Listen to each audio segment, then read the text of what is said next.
राम राज्य का युग था। युद्ध समाप्त हो चुका था। रावण मारा जा चुका था। अयोध्या सोने जैसी चमक रही थी। हर तरफ शांति थी। लेकिन एक सवाल सबके मन में खामोश था। अब सबसे महान कौन है? देवताओं के बीच भी चर्चा होने लगी। इंद्र बोले, वह राम है जिन्होंने धर्म की स्थापना की। वरुण बोले, या लक्ष्मण जिन्होंने प्राणों की परवाह किए बिना रक्षक बनकर खड़े रहे। नारद मुस्कुराए और धीमे से बोले, सही उत्तर खोजने के लिए हमें एक बार फिर धरती पर उतरना होगा। तब नारद, ब्रह्मा और अन्य देवताओं ने मिलकर एक दिव्य वस्तु बनाई, स्वर्ण चक्र। यह कोई सामान्य चक्र नहीं था। यह वो चक्र था जो केवल उसे स्वीकार करता है जो न सिर्फ बलवान बल्कि अंतरात्मा से प्रेरणादायक हो। इस चक्र को उन्होंने पृथ्वी पर एक खंडहर नुमा मंदिर में रखा और घोषणा की, जो भी इस स्वर्ण चक्र को उठा लेगा वही है सबसे बड़ा प्रेरक। नायक नहीं, जागृत करता। भरत आए, उनका नीतियों में विश्वास अडिग था। लक्ष्मण आए, उनका तेज अमिट था। शत्रुघ्न, सुग्रीव, अंगद, विभीषण, एक एक कर सभी ने प्रयास किया, लेकिन चक्र नहीं हिला। बस सुनहरी धड़कन सी एक हल्की आवाज आती, अभी नहीं, और गहराई चाहिए। सबकी निगाहें अब हनुमान पर थीं, लेकिन हनुमान मंदिर के बाहर बैठे एक घायल तोते की मरहम पट्टी कर रहे थे।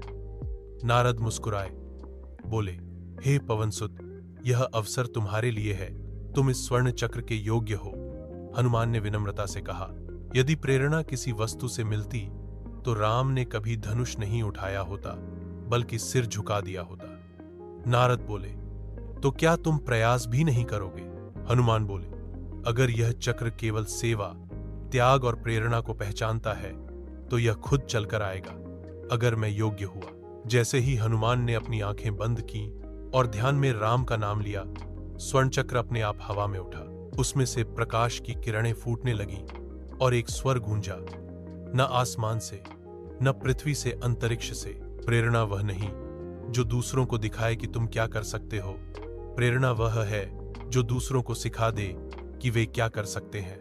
चक्र धीरे धीरे हनुमान के चरणों में आया और वहां अदृश्य हो गया। देवताओं ने पहली बार वंदन मुद्रा में सिर झुकाया। इंद्र बोले, आज हमें समझ आया, शक्ति प्रेरणा नहीं देती, समर्पण देता है। अगर तुम किसी को प्रेरित करना चाहते हो तो उसका सिर मत उठाओ, उसका बोझ उठाओ, और अगर जरूरत पड़ी तो खुद अदृश्य हो जाओ ताकि वो खुद को शक्तिशाली समझे। वह मुस्कुराए और चुपचाप मंदिर से बाहर निकल गए। लेकिन कहते हैं, आज भी जब कोई थककर बैठ जाता है, जब किसी के हौसले टूटने लगते हैं, तो वह अदृश्य स्वर्ण चक्र उसकी आत्मा में हल्का सा घूमता है और कहता है, तुम कर सकते हो, क्योंकि कोई कहीं तुम्हें कभी हारते नहीं देखना चाहता।